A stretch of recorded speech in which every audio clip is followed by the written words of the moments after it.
sa gilid niya mayroong mga pato. Ayun mga pato guys. Tsaka may mga palaisdaan din. Ayun palaisdaan. Ayun company namin yun. Malaki din siya. So ngayon Sabado ngayon, nakakapagod. Pumasok ako, day of OT, 8 hours. So sobrang nakakapagod talaga dito guys. So ayun si Ay. It's 4:25 na ng hapon. So nakakapagod. Minsan 7 to 7 yung pasok ko. Yung nahirapan talaga ako dito guys. Kasi maglalakad ka pa. Hindi kasi ako marunong magbaik. Tsaka dito napaka-boring. Makikita mo mga yan, palaisdaan, tapos palayan, tapos may mga manihan doon. Stress na ako dito guys.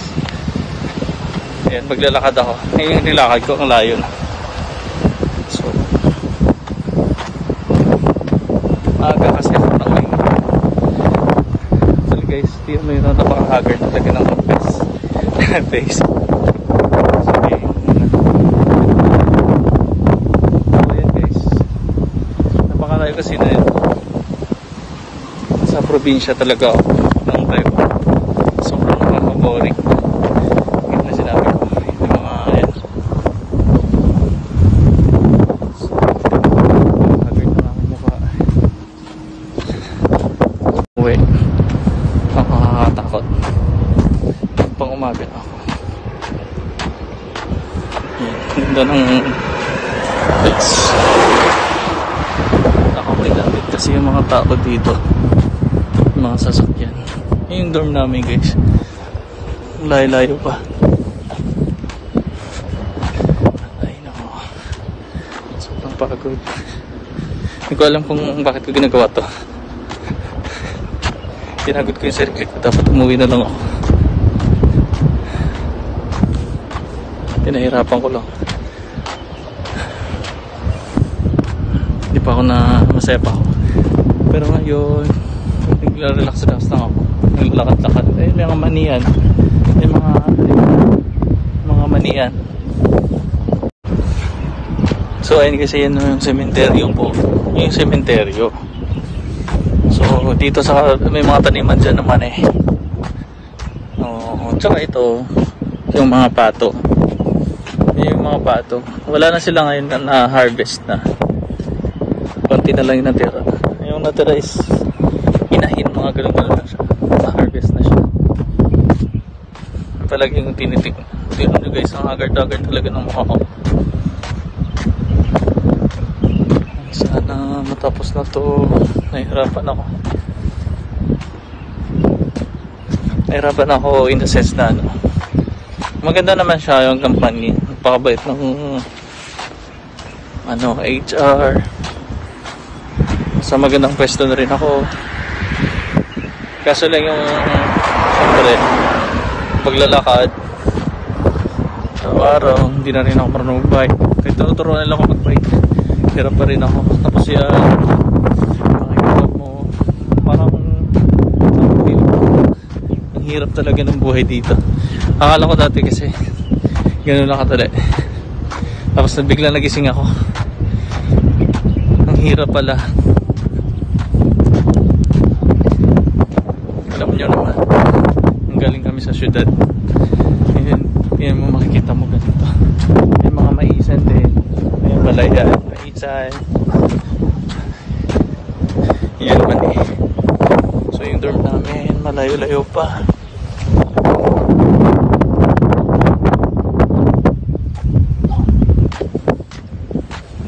Kailangan ko pa mag-tiis. Hindi ko alam kung kaya ko pa. Wala namang ayaw naman ako payagan. Ang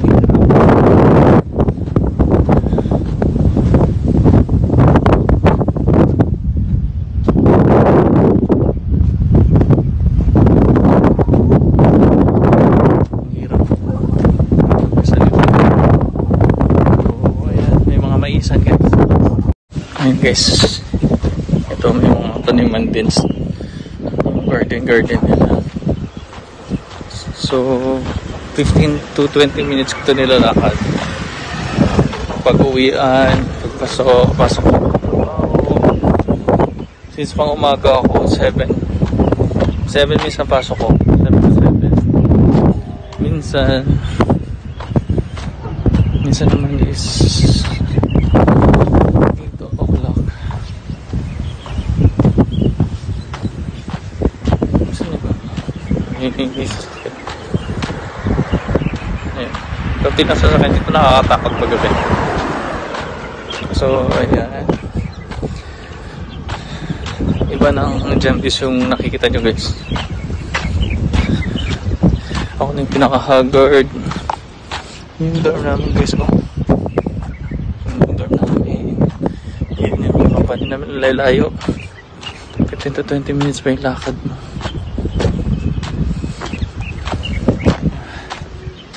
Yung mga gubat. Mga bakanting ano yun. Napakalayo ng ano dito. Walang mabibilhan. Coco. Puli. Macdo is yung ano po ba. Isang oras pa. Pupunta ka ng Macdo kayo kasi hindi ko talaga kaya dito. Hindi ko nakikita yung sarili ko na. Dito na ako. So, wala naman ako magawa ngayon.